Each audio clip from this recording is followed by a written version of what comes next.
The earth groaned beneath the weight of corruption. Shadows filled men's hearts, and the sound of goodness was fading.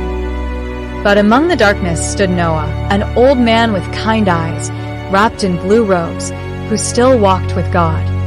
From the heavens came a voice of thunder and mercy.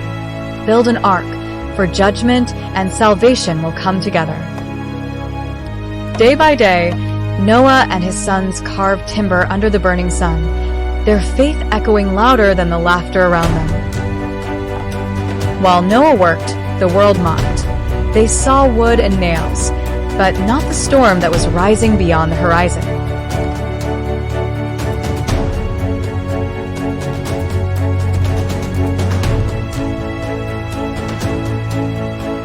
When the skies began to whisper, creation obeyed. Beasts and birds moved as one, drawn by the unseen call of heaven.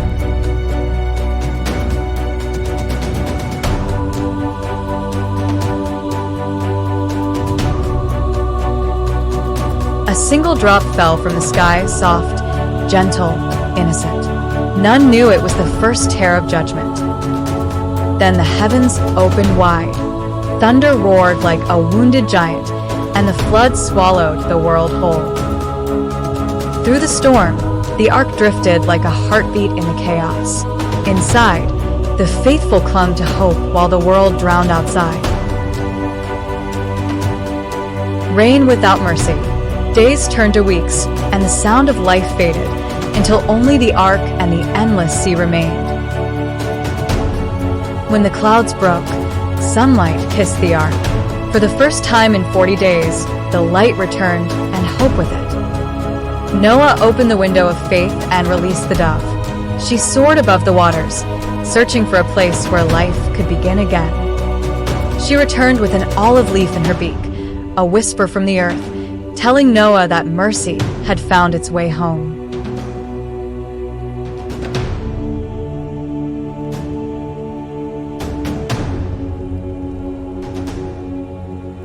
When the ark touched the mountain, Noah stepped onto new ground. The world smelled of rain and promise, washed clean by God's grace. Noah built an altar on the fresh earth, and the smoke of his offering rose like a heartbeat of thanks to the sky. Then heaven answered with color, a bow of light across the clouds, a promise that mercy would always follow judgment. Green returned to the world, rivers found their song again, and the air carried the scent of beginnings. From Noah's sons, nations were born. The earth filled once more, but with them, the shadows of pride began to rise again.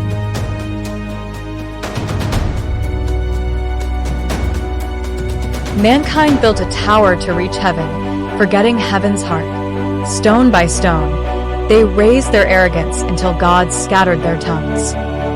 In a world of idols and confusion, Abram walked toward a land he did not know, but heaven guided every step. Lot chose the green valleys, Abram the barren hills. Yet in the emptiness, God planted the seeds of destiny. When kings went to war and Lot was taken, Abram gathered his men and rode into the night. Faith turned into courage. As darkness fell, a flame passed between the sacrifices, a living promise that God himself would keep his word. Years passed. Promises lingered. Yet through every sunset and sigh, Abram's faith refused to die. When night fell over the hills, God whispered, "Count the stars if you can, so shall your descendants be."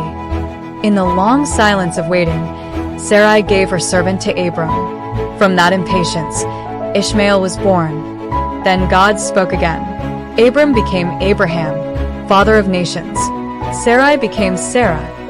Under the oak of Mamre, 3 strangers appeared, and their words carried. By this time next year, Sarah will bear a son. From behind the tent flap, Sarah laughed, not from joy, but disbelief. Yet God smiled, for he turns even doubt into destiny.